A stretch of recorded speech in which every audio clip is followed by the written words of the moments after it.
Je voulais vous parler bien sûr aujourd'hui de cette situation de crise que nous connaissons, mais vous dire peut-être d'ores et déjà que le mot crise, à la limite, est un mot qui ne convient pas. Enfin, il convient évidemment par rapport à ce que nous avons vécu et ce que nous vivons, mais il ne convient pas par rapport au réflexe que cela peut avoir par rapport, on va dire, aux chefs d'entreprise, à l'économie, qui, quand on parle de crise, dit « Ah oui, oui, je connais ».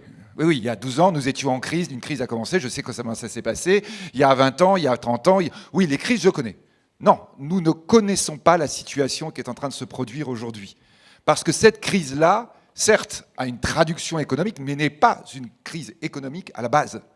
C'est un choc externe qui a provoqué une situation jamais vue. Enfin, quand on dit jamais vue en matière universitaire, on va dire oh, jamais, jamais. Non, oui, alors on va dire, si on l'a vu une fois, c'était en 1357, c'est-à-dire au moment de la peste noire en Europe, le seul moment où véritablement on a eu l'économie qui s'arrête, un interrupteur, on arrête tout. Alors en 1357, il n'y avait pas eu le choix.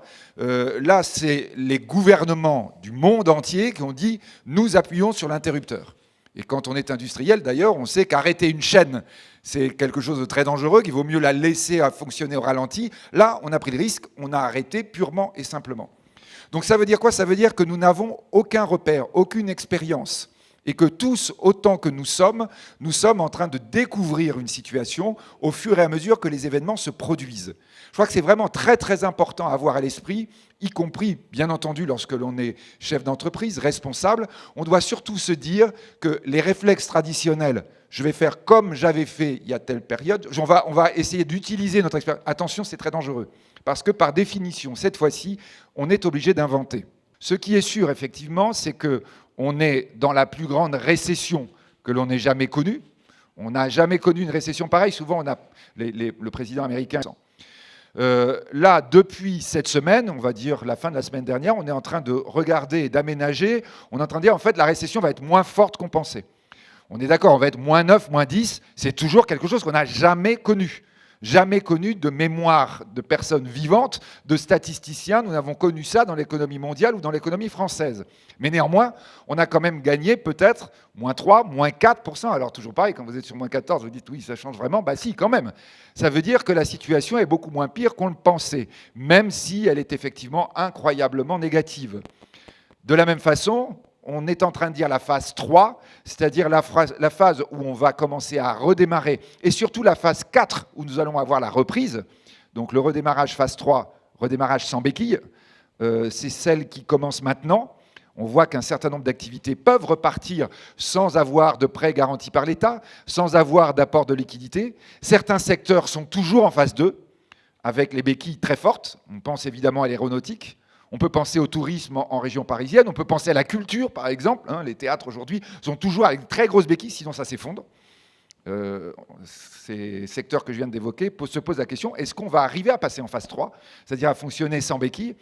Et surtout la phase 4 qui va bientôt commencer, on va dire, on la voit, on espère la voir le plus vite possible. Et bien entendu, la situation sanitaire va avoir une influence. Ce n'est pas l'économie, là, c'est vraiment l'extérieur qui va nous influencer. C'est le redémarrage très fort de récupération. Et là encore, je le répète, à la limite, on pourrait parler de la crise du SRAS, mais ce n'était pas dans l'économie mondiale, très très loin de là, où on parlait de la reprise en V. C'est ce qui va se passer logiquement sur 2021. Les dernières statistiques Banque de France, BCE, FMI disent bien 2021-2022, on va avoir la récupération de croissance par rapport à l'énorme chute que nous avons connue en 2020. Là, il faut être très clair. On parle de 6-7% de croissance sur l'économie. Le président français a utilisé le terme de guerre. En fait, non, c'est même plus fort qu'une guerre, parce qu'une guerre, vous avez l'économie qui tourne, qui est axée vers la guerre, mais qui ne s'arrête pas. Là, on a eu un arrêt complet, donc des effondrements comme on n'avait jamais connu au niveau mondial, c'est-à-dire moins 40, moins 30% d'activité sur un mois, enfin des choses absolument sidérantes. Vous vous souvenez quand même au mois de janvier, c'est-à-dire avant Covid, que quand on disait on va être à moins 1, quand on était à moins 0,5 fin d'année, tout le monde disait c'est une catastrophe. Bon, après, vous êtes à moins 40, les chiffres sont tellement sidérants qu'ils ne parlent même plus. Alors effectivement, quand on se projetait sur la fin de l'année, sur cette année, en disant quand on va avoir le redémarrage, c'est-à-dire, si vous voulez, phase 1, arrêt total. Phase 2, redémarrage avec des béquilles, on va dire, des béquilles publiques, des béquilles provenant de l'argent extérieur, un argent étrange, évidemment, qui a été créé pour cause de crise. On disait donc, effectivement, on va être sur une récession, peut-être en France, autour de moins 13, moins 14%. Personne dans cette salle n'a jamais connu ça.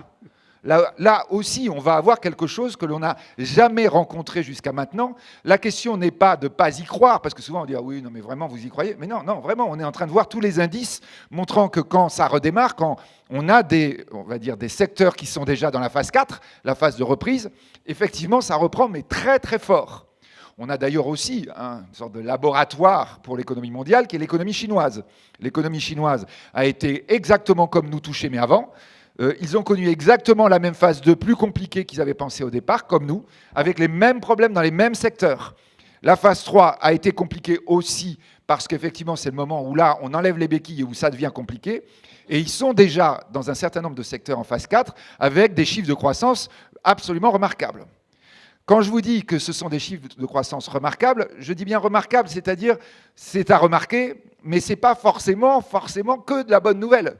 Gérer 6-7% de croissance pour plein de secteurs, dont le secteur industriel, ça signifie aussi qu'il va falloir s'accrocher à un train qui redémarre très très vite. Et si vous n'êtes pas accroché, eh bien vous pouvez être décroché. Ça veut dire que lorsque nous allons avoir cette croissance très forte qui va commencer, on peut avoir des redistributions des cartes. Il y a ceux qui pourront suivre 7% de croissance et ceux qui ne pourront pas. Ceux qui s'y seront préparés et ceux qui ne s'y seront pas préparés. On peut penser par exemple, voyez, alors qu'évidemment c'est quelque chose qu'on n'a jamais dans les crises économiques classiques, qu'on peut avoir une diminution du chômage très très rapide. Parce que quand la reprise va se faire, immédiatement, un des problèmes va être de trouver des ressources pour répondre à la reprise. On peut très vite se retrouver dans certains secteurs d'activité dans une situation comparable à celle qu'on connaissait en 2019, c'est-à-dire avec un vrai problème de recrutement. Je cherche des compétences, je ne les trouve plus. Tout ça, ce sont des éléments auxquels nous devons nous préparer. Ce sont des éléments qu'on voit déjà apparaître dans certains secteurs d'activité. Donc c'est évidemment paradoxal. On a le chômage qui continue d'augmenter, notamment dans les secteurs encore en phase 2. Et donc je les ai évoqués tout à l'heure, ce sont des secteurs importants pour l'économie française, avec des plans sociaux, etc., et des choses qui sont évidemment très très préoccupantes. Et puis on a déjà, quand on voit la fin de la phase 3 s'amorcer, la question par exemple des moyens qu'il va falloir mettre en œuvre de ce point de vue. Alors on voit bien dans le plan de relance qui a été proposé par le gouvernement, plan à 100 milliards, ça semble beaucoup 100 milliards. En réalité, ce n'est pas grand-chose quand on est en train de regarder les enjeux par rapport à une économie française qui a un PIB, je vous rappelle, à peu près 2300 milliards. 100 milliards, c'est beaucoup, c'est pas tant que ça, surtout si vous êtes en train de voir que la consommation pendant la période, c'est-à-dire pendant 4 mois, a produit 100 milliards d'épargne en plus. C'est-à-dire, en fait, vous êtes juste en train de réinjecter par le plan ce que les consommateurs, les acteurs économiques ont enlevé de l'économie française. Ce 100 milliards, ils disent quoi? Ils disent qu'en réalité, vous avez une partie du plan qui est clairement pour tous les secteurs en phase 2. C'est du plan de soutien et pas du plan de relance pour une partie non négligeable, pratiquement pour presque 40 milliards. C'est-à-dire aider des secteurs à ne pas disparaître. Et une partie, effectivement, de relance, davantage, c'est-à-dire de perspectives nouvelles d'une croissance différente pour une trentaine de milliards. C'est cela qui est en train de s'amorcer. C'est l'idée que la croissance va être très forte et que ça va être une croissance qui, en partie, sera différente. Peut-être là, pour se repérer, je vous proposerai l'image de l'étoile. Une étoile à 5 branches qui va marquer l'année 2020 et que nous devons avoir à l'esprit quand nous sommes en train de parler de ce qui est en train d'arriver ensuite. La première de ces branches, c'est cette question du Covid, en effet, cette question de confinement, d'arrêt de l'économie, d'un redémarrage qui se produit de manière, on va dire, différente de probablement ce que l'on avait envisagé. C'est un événement économique absolument prodigieux, incroyable à l'échelle mondiale. Si je le présente de manière positive, je dirais que c'est une sorte de simulation de changement de modèle incroyable qu'on n'aurait même pas osé imaginer en théorie. Au mois de janvier, on aurait pu parler de ce qui se passait pour faire fonctionner différemment l'économie, mais on serait resté dans quelque chose de relativement théorique. Tout d'un coup, là, on a une expérience incroyable. L'économie mondiale s'est arrêtée, a recommencé à fonctionner, même pendant le confinement, avec des modes qui sont des modes différents, qui se sont quasiment inventés au fur et à mesure qu'on trouvait des solutions. Deuxième événement fondamental qu'il faut garder à l'esprit, c'est la question du dérèglement climatique. Le dérèglement climatique était au mois de janvier la grande préoccupation de l'humanité. Elle l'est toujours. Et au cas où parfois on l'oublierait, vous avez 35 degrés au mois de septembre à Paris, mais vous avez des événements beaucoup plus dramatiques en matière climatique qui ne cessent de se produire dans le monde, qui vont faire que notamment la jeune génération. On parle évidemment toujours de Greta Thunberg, mais si vous avez des adolescents à la maison, vous savez que vous avez des petits Greta Thunberg qui, tous les jours, matin, midi et soir, sont en train de vous poser la question qu'elle posait, Greta Thunberg, au début de cette année aux Nations Unies et au sommet de Davos. Il faut changer de modèle. Comment pensez-vous changer de modèle ? Ça, la question du dérèglement climatique, la question de cette obligation de changer de modèle, c'est-à-dire d'un modèle qui n'est plus adapté à notre humanité, peut-être en étant très clair, un modèle économique issu des grandes révolutions industrielles depuis le 19e siècle, issu des grands principes de management créés à partir de la Seconde Guerre mondiale. Ce modèle, qui était un modèle pour 800 millions d'Occidentaux en 1945, ne fonctionne pas, ne fonctionne plus, avec une humanité à 8 milliards d'humains, qui est l'humanité d'aujourd'hui, qui utilise le même modèle depuis grosso modo 1989, c'est-à-dire depuis le début de la mondialisation. Je vous rappelle, 1989, c'est la chute du mur, on ne fait plus de guerre, ou en tout cas on était censé plus en faire. Et ensuite, 1989, ce sont les événements de Tiananmen. La Chine, les pays émergents commencent à démarrer très fortement. Donc là, le changement de modèle, répétons-le, il suppose une mondialisation, il n'y a pas le choix. Et il doit être envisagé pour la totalité de la planète. Et là encore, répétons-le, il y a urgence, parce que ces questions que nous évoquons sont des questions qui peuvent nous rattraper très très vite. Troisième branche de l'étoile, très importante aussi, c'est que nous sommes dans une situation inouïe d'un point de vue économique. Inouïe, ça veut dire sans précédent historique, c'est le niveau de la dette mondiale. Là encore, c'est quelque chose que nous avons un peu écarté, que nous avons un peu oublié. Je rappelle quand même que la crise de 2008... elle s'explique comment, au départ, on avait une ministre des Finances, de l'économie des finances, qui est devenue ensuite patronne du FMI, qui est maintenant présidente de la BCE, donc évidemment j'ai nommé Christine Lagarde, qui à l'époque avait dit c'est une crise du deleveraging. Deleveraging, c'est-à-dire on doit détruire de l'endettement excessif. Quand on regardait en 2008, le PIB mondial était aux alentours de 85 000 milliards de dollars, la création de richesse, la dette était aux alentours de 140 000 milliards de dollars. On dit non, là, il y a vraiment quelque chose qui ne va pas. Normalement, la dette, avec un PIB à 85 000 milliards, à la limite, on peut accepter une dette globale à 100 000 milliards. C'est-à-dire qu'on anticipe de la croissance. La dette, pour l'économie mondiale, comme pour une entreprise, comme une personne, c'est quelque chose qu'on doit mettre en rapport avec la richesse qu'on crée, c'est-à-dire la capacité de rembourser. Si vous avez une dette aberrante par rapport à la capacité de remboursement, il y a quelque chose qui risque de craquer. La solution qu'on a trouvée après la crise de 2008, ce n'est pas de faire du deleveraging, c'est de faire de la démultiplication de dettes. Avant Covid, nous étions avec un PIB à 92 000 milliards du point de vue mondial et avec une dette à 240 000 milliards. Donc ça veut dire que nous sommes face à un problème gigantesque qui ne s'est pas réduit avec Covid. Puisque qu'est-ce que nous avons fait pour répondre à l'arrêt complet de la création de richesse ?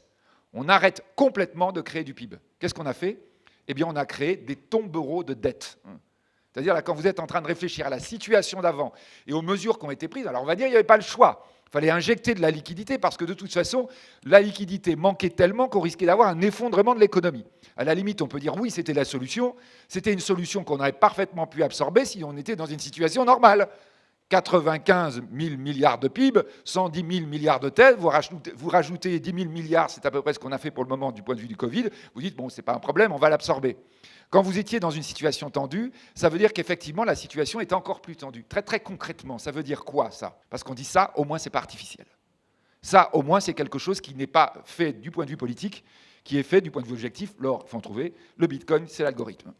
Donc la question monétaire, elle est une question absolument capitale. Ça peut être une question qui nous angoisse, ou ça peut être une question, à la limite, qui va devenir une question positive si nous allons plus loin. Quatrième caractéristique, quatrième branche de l'étoile. Et là aussi, c'est quelque chose que j'évoquais tout à l'heure, mais je crois qu'il faut vraiment, vraiment répéter. Nous sommes dans un moment historique, un moment de changement de leader mondial. Nous avons un leader mondial depuis la Seconde Guerre mondiale qui s'appelle les États-Unis. Nous avons un leader mondial montant qui s'appelle la Chine. Nous sommes absolument certains que nous allons vers un changement de leader. Nous sommes absolument certains, pourquoi ? Parce que, et là, vous voyez, l'économiste peut être météorologue, mais quand même, il se dit là qu'il y a peu de chances qu'il se trompe, parce que ce qui est redevenu, qui a toujours été normalement dans l'économie, mais on a connu une parenthèse un peu étrange de 2 siècles, ce qui a toujours été l'axe fort de la puissance économique, c'est la démographie. Les États-Unis sont 323 millions d'habitants, la Chine est 1,4 milliard d'habitants. À partir du moment où la Chine est en train de rentrer dans un train de croissance qui est, on va dire, une sorte de récupération par rapport aux autres pays du monde, il n'y a aucun doute. Ils vont devenir numéro 1 mondiaux. D'ailleurs, les Chinois n'ont aucun doute là-dessus que la question américaine va être dépassée. Alors, ce n'est pas le cas encore. Le PIB américain, 20 000 milliards, le PIB chinois, numéro 2 mondial, 14 000 milliards. En revanche, ce qui est certain, c'est que cela va venir. Alors, pour le moment, les États-Unis sont toujours la première puissance. On vient d'évoquer le PIB. Ils ont aussi 11 porte-avions nucléaires. Les Chinois n'en ont que 2,5. Donc ça veut dire effectivement que, quand je dis 2,5, c'est-à-dire qu'il y en a un en construction, et encore les deux sont des petits par rapport aux porte-avions nucléaires américains. Mais on voit bien qu'en matière géopolitique, le leadership mondial commence à bouger légèrement. Le vrai problème des Chinois de ce point de vue, c'est de dire c'est pas nous qui devenons numéro 1 mondial, c'est la zone asiatique que nous disions tout à l'heure qui est en train de supplanter l'Occident. Là, pour le coup, c'est important parce que les changements de leader mondial, grosso modo, vous en avez un par siècle. Il faut regarder l'Asie, il faut travailler avec l'Asie. Les grands États d'Europe du Nord l'ont compris peut-être plus que les États d'Europe du Sud et que la France en particulier. Mais quand on travaille avec l'Asie, on doit bien comprendre qu'on ne travaille pas avec des gens qui, même s'ils mangent des hamburgers et ont mis des cravates comme nous, ont la même philosophie. Ça veut dire qu'il faut effectivement rentrer dans la philosophie de nos concurrents ou amis asiatiques et de comprendre que nous aurons à composer de plus en plus, que l'approche de droit que l'on pensait dominante va être de plus en plus une approche de droit qui va devoir se combiner avec une autre vision du monde. Ça n'est pas grave. Tous les autres ont fait comme ça depuis 600 ans. Eh bien, nous allons devoir aussi apprendre à composer maintenant. Enfin, dernière branche de l'étoile, et peut-être celle-ci, c'est la plus importante, c'est que, est-ce que c'est le hasard ? Je ne le crois pas personnellement, mais c'est quand même un élément qu'on doit absolument souligner, c'est que par rapport à ces 4 éléments, le 5e et le plus prodigieux du point de vue historique, c'est le changement de modèle technologique que nous sommes en train de vivre. On parle de 3e ou 4e révolution industrielle aujourd'hui.